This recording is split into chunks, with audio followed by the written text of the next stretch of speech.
Guys, we're with EPSON this year, and the theme for EPSON is color and laser light.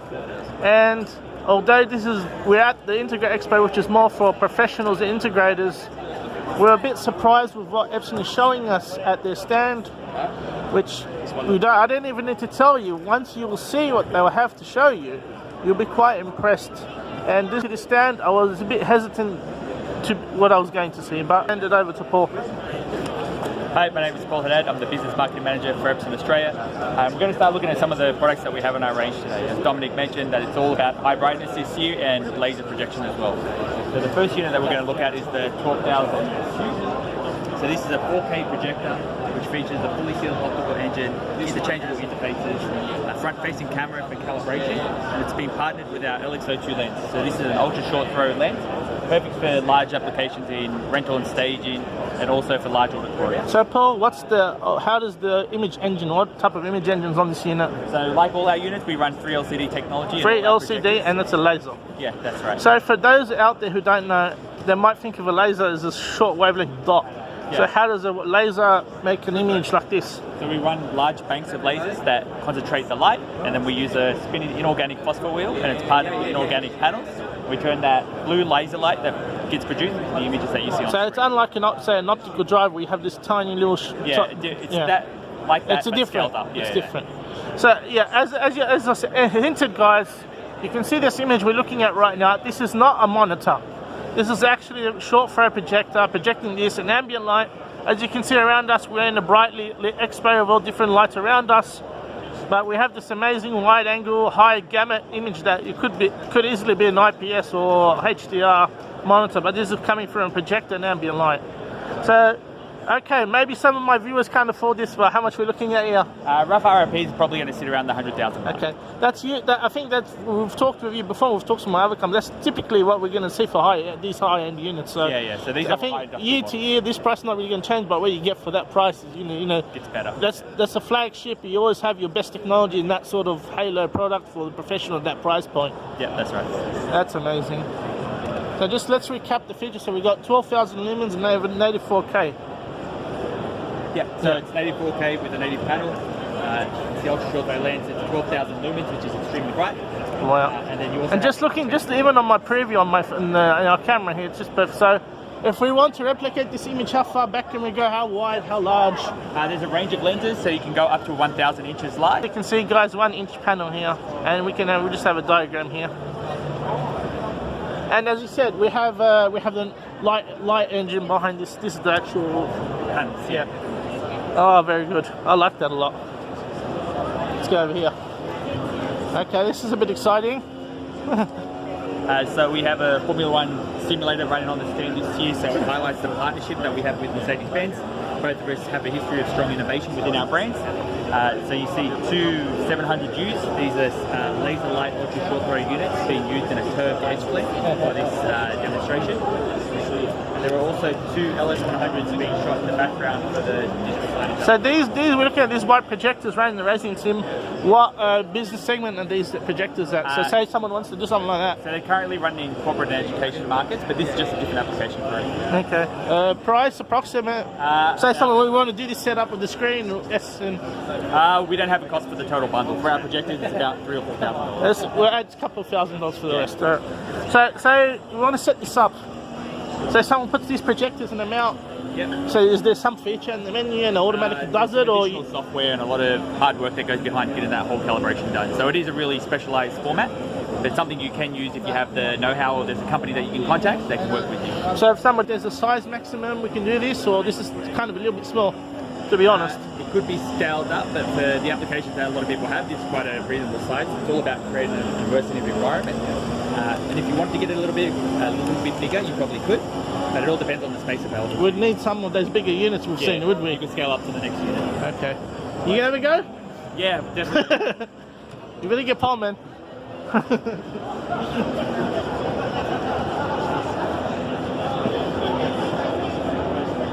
So we just got a summary here of 2018 lineup. Which one is this one projecting? So this is a 1470 UI.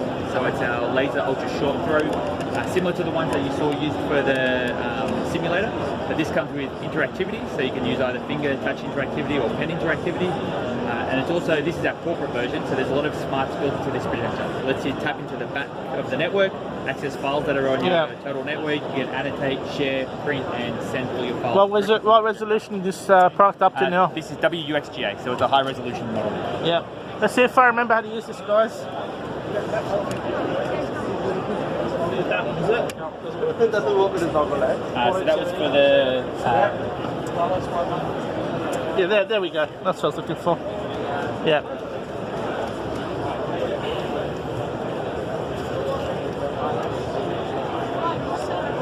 And the eraser was that one there. As you can see, guys, it's that simple. Can't have a confession, I've used this before, so no cheating here, guys. Okay, Paul, this looks similar to the other model we just saw. Yeah, so this is the next product, the same family, the same lineup. So it's similar to the 12,000Q, this is the L20,000 UNL. So it's a trade-off for brightness and resolution. So this is 20,000 lumens, while the other one was 12,000. But it's WUXGA resolution instead of 4K. This has quite good fidelity as well. Yeah. So, okay, so we trade off the resolution for brightness. Is anything else? Is all the internals are similar? Or? Internals are identical, so still run with a fully sealed optical engine, has the front-facing cameras and the interchangeable interfaces. So we're just quite a few years off before we have to put up with trade-offs in this industry for now. Yeah, we're still a few years off, and I think that's often the case with these sort of products. Yeah, and that's what we've seen for the last couple of years. You've always had some sort of trade-off, and people have to decide what's best for their, their own installations. Yeah, that's it. And so for trade-off, are these price similarly? It'll probably be 110, so a little bit more expensive than the one. Similar, give and take. Yeah, lamps are lighting is expensive over there. Okay, Paul, I see some lollies here and some weird things on the wall. What's going on? So this is the new LightScene projector. So it's a 2000 lumen laser light source. So it comes in a different form factor than our traditional projectors. So it's more like an accent lighting unit. Where's the projector hiding? So it's currently mounted onto the ceiling. So we have two. It's a little thing. One in white, one in black. So like I mentioned, 2000 lumens is not the brightest unit that we have, but when you concentrate it onto a smaller space, it is actually quite punchy and colourful. Yeah, because you can focus the light into a small area. Yeah, that's exactly right. The interesting thing about the units is that they come with an onboard media player as well, a native media player, and an SD card slot. So you can actually load the content that you want to show onto the SD card slot, put it onto the SD card, put it into the machine, and it's fully functional by itself. So it's this is a bit more straightforward than some of these more professional venue units you just showed us. So how does the unit's been perfectly designed for image mapping, perfect for units in restaurants, bars, museums, and digital signage applications. So how many would they use in these typical uses? So as many as you want. It's scalable, so they do have some edge blending features as well. So if you want to put multiple units on a giant wall, you can fill up an entire wall if you like. Or the units that we showed here, we've used a single unit for each application. So the one on the tabletop here with the Smarties, it's very similar to a brand activation that a company could do. So you chuck your logo and some interactivity around that, and you get people to engage with your brand. And the demonstration on the wall is a demonstration of the history of aviation. And there we go, just lit up as just pointing to it. So this is something. And so how does one set this up? So there's obviously some software and you load some... There is, yeah. So we've mapped into a company called Illumina this year, and they've done the image mapping for us, and they've done some great jobs with the content that they've produced. That's a little bit more complex as well, but you can go for a simpler format. So the machine comes with some built-in templates and some spotlighting features. Good. And there's also EPSON content management software that's now available for free.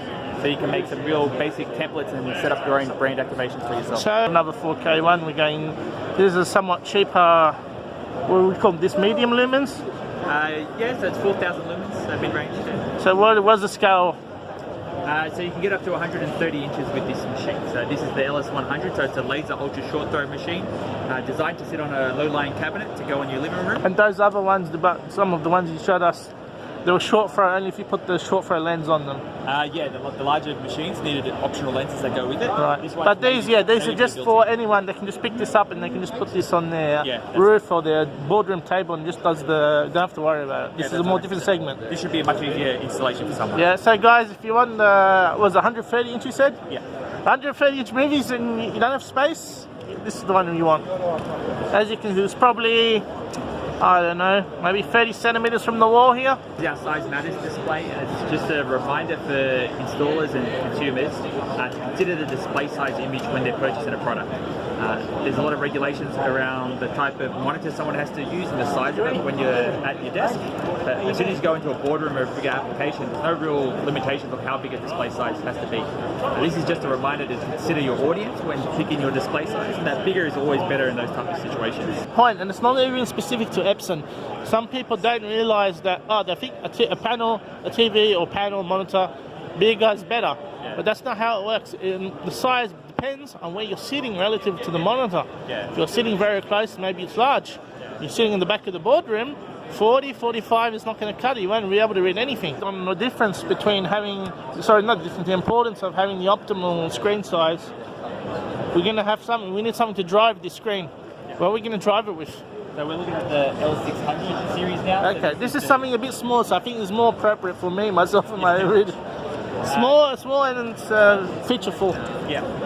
So it's a 6,000 lumen laser projector. Okay. It has a fixed lens and manual lens shift at the front, and a lot of inputs available for your market as well. So we have HDMI, which is traditional inputs, but also HD-based T, which allow you to extend your display over a Cat6 cable, and then mirrorcast as well, so for some wireless streams. We have two different screens here. We have a 100-inch projecting of this L610, and we have a 65-inch traditional monitor. This demonstration is purely about the impact of size on presentation. To read the content of the two different display sizes, so we've referenced the 4.6 rule, which is a bit of an industry standard for most installers.